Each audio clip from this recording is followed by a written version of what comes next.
Hi, everyone. This is Michelle Grimolia, the CEO at Woodland Pond at New Paltz. Today is Friday, uh, February 12th, 2021. And this is just going to be a brief daily update since I did do one yesterday on a very serious topic.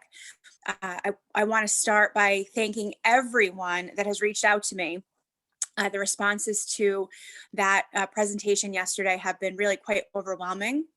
Uh, I think what is most noticeable to me of the responses that I got, there were really two things.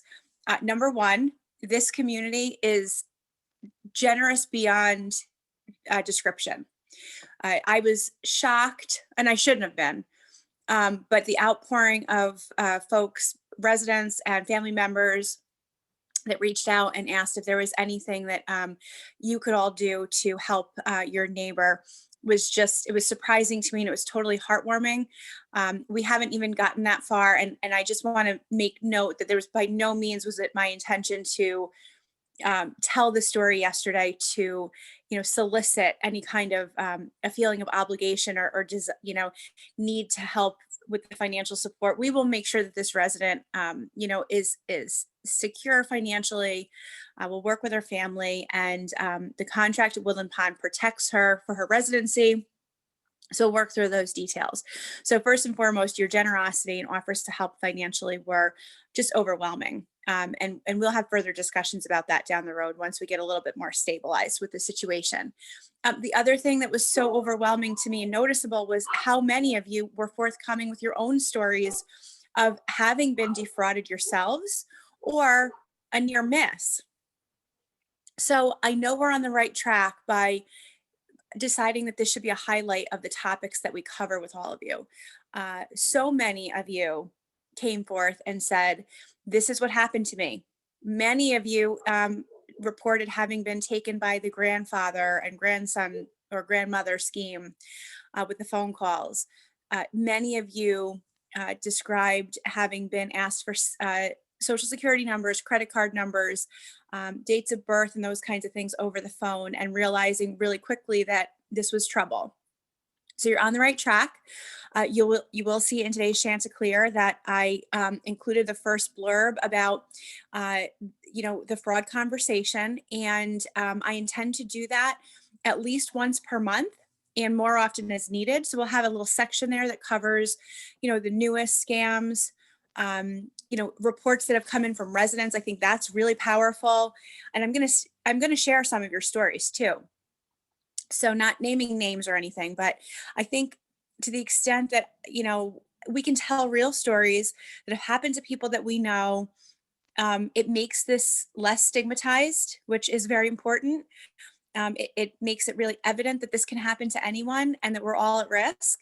And we're just going to continue to protect ourselves as best we can. So some of the things I just wanted to cover today, I just wanted to give you an updated COVID count on campus. We currently have 2 staff members that are out of work for positive COVID tests from their routine testing. One works normally in Garden View. We announced this last week. She remains off the schedule. And then we did have one person that had tested positive a couple weeks ago. She works in our central supply department, does not have resident interaction, very limited staff interaction. But those continue to be our only 2 positive results at this point in time. So knocking on as much wood as I can find, we are in very stable shape right now. We have also, as of today, all of the folks that were vaccinated with their first dose on January 8th, myself included, on campus with the Pfizer vaccine. So that's about 30-ish residents in skilled nursing, and then another 110 or so staff. We all have now, as of today, met the threshold defined by the CDC to be considered completely vaccinated. So we've had both doses of the vaccine, and we've met the 2-week post vaccination from the second dose period, which means we are now considered to be fully vaccinated. And it's a freeing feeling for me. I know that vaccination is personal to everyone. But for those that want to have the vaccine and knowing that you've made it through the 6 weeks of the process, well, that's for Pfizer, or the 5 weeks of Moderna, there is a nice feeling to it. This weekend, we have a ton of vaccine that will be administered. So in just about all of the cases of people that are going to be vaccinated this weekend, this is a second dose. So there will be approximately 260 independent living residents and approved caregivers repeating their vaccination appointments at the Institute for Family Health here in New Paltz. That will happen on Saturday and Sunday. You should all at this point have your appointment time and be set with that, and confirmation if you need a ride. That should be something that you've got in hand as well. And then on Sunday, the second round of vaccinations for the Pfizer vaccine will happen for the assisted living residents, a whole bunch more staff, and we actually have some new staff members that will be vaccinated on Sunday as well. So as of right now, this Sunday is actually the last day that we can offer first vaccines on campus under our arrangement with CVS, which was the pharmacy that the government assigned to us to do vaccination on campus. So what we have done to sort of establish what will happen as we go down the road is we have submitted an application with the New York State Department of Health to become an approved vaccination site. And this is very similar to what we have done historically for our flu vaccines. So we are an approved flu vaccine provider, and we have been for many years. And what that basically means is that we can purchase or obtain flu vaccine, and then we can administer those vaccines to our staff and to our residents. We're looking to do the same thing with the COVID vaccine. So that application has been submitted to New York State as of this week, which was as soon as we could submit it. This was the first week you were able to do so as a facility like Woodland Pond. So we don't know how long this approval process will take. We have absolutely no idea how hard or easy it will be to access purchasing vaccines. But what this will allow us to do, should this, work as it seems to be intended to, we should be able to purchase and provide vaccination on a continual basis for COVID, just as we do the flu. So we're just continuing to move the steps forward. And, these are all very exciting things. So, there's kind of a lot of moving parts, but moving in the right direction. I just want to take one moment and just recognize that there's a little bit of forecasted potentially like a dusting of snow possibly on Sunday. We're asking residents to just take that into account. Anybody that's coming for your vaccine or driving to the vaccine at the Institute for Family Health, there should be absolutely no issue for concern for driving on Sunday. But if you want to allow yourself just a bit more time to dust your windshield off or whatever, you should. But I need you to keep in mind that the transportation arrangements through our buses have already been secured for those that need it. For everyone that's planning to drive, we really, really hope that you don't let the weather deter you. Because if you don't go for this second dose, there is a question about whether or not you're going to be able to get it anytime soon with the Institute for Family Health. So please just allow time if you do see a little bit of adjusting of snow, and make the arrangements that you would need to feel comfortable driving to that appointment. Of course, the Institute for Family Health is just 2 or 3 minutes down the road. It's a very simple and safe drive. I don't want anyone to feel daunted by this. It's just a little bit of snow, possibly dusting or so on Sunday.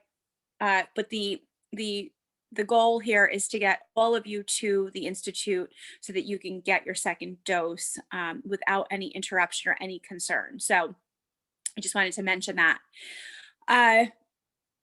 If you haven't seen the Chanticleer today, take a look at it when you get it. There is a reminder in there that on Monday, Ronnie and her staff are excited to open the dining room again for modified service. And essentially what this is they're calling it the Bistro to Go, and it will be basically like almost like a grab and go type situation. So you're going to go into the dining room, up to 10 people at a time with safe seating while you wait. You'll place an order for lunch or dinner items. It's completely a la carte. So if you wanted to go in and just get an order of fries or a salad from the salad buffet, or at dinner time, just go in and get a side order of vegetables. All of that is going to be available to you, totally a la carte. Um, it's very exciting because we're going to offer, real fresh food that you can go in and grab and get, not something in a package, although, the packaging is coming out of our kitchen. Um, for the packaged meals, it's going to be a nice opportunity for people to go down 7 days a week and, grab something at lunchtime, grab a cup of soup, grab something at dinner time, as much or as little as you would like, and have an alternative to our delivered meals. You should have seen at this point a memo from Ronnie earlier in the week. And in addition to announcing the Bistro to Go program, she also did notify everyone that we are going to start referring to the delivery menu that we put out each day as the room service menu. We're doing that because it just seems like it's a little bit more distinct and understandable. So from now on, the meals that you get delivered to your apartment or cottage, this is strictly for independent living, that menu, I mean, what's offered there is going to be referred to as room service, kind of in the spirit of the hospitality environment. We wanted to just make sure that that was a very clear, so that when we send those menus out each week and each day, that's the menu that goes along with what can be delivered to your home versus any menus that you might see that are referred to the bistro. The bistro, of course, is not delivered, but it is takeout. So we just wanted to make a distinction with those names of the programming. So that's an exciting change that's going to come next week. You will also see there some continuing comments about fitness and fitness programming as we continue a search for a replacement for Kim Colbell. We do appreciate your patience, and for those that are participating and helping us to run programming, we really appreciate all of your help and assistance there. And then, of course, you've got highlights for programming for the week. So some good stuff in the Chanticleer. So today I will be done working shortly. And we have the services for my father-in-law this evening and tomorrow. I will not be at the vaccination clinic tomorrow for independent living, but Arlene Wilson will be there, just as she was last time, and she's very much looking forward to seeing all of you and greeting you. And here on campus will be Mary Jo Murray, our wellness RN. She'll be on campus through the duration of the weekend in case you have any side effects.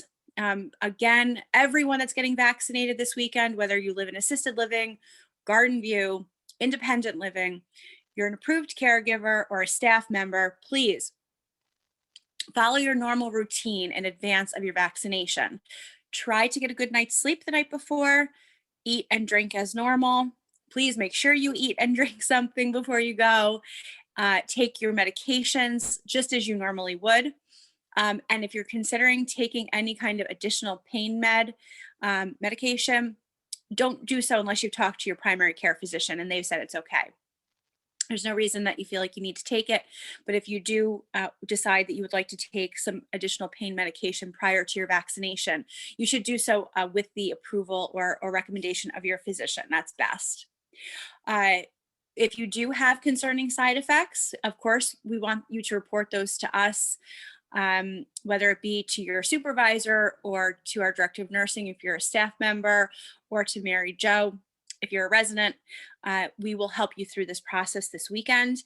And I hope that you're all excited if you've signed up, and I hope that you have a great and healthy and safe weekend. I will see and talk to you all next week. Thanks.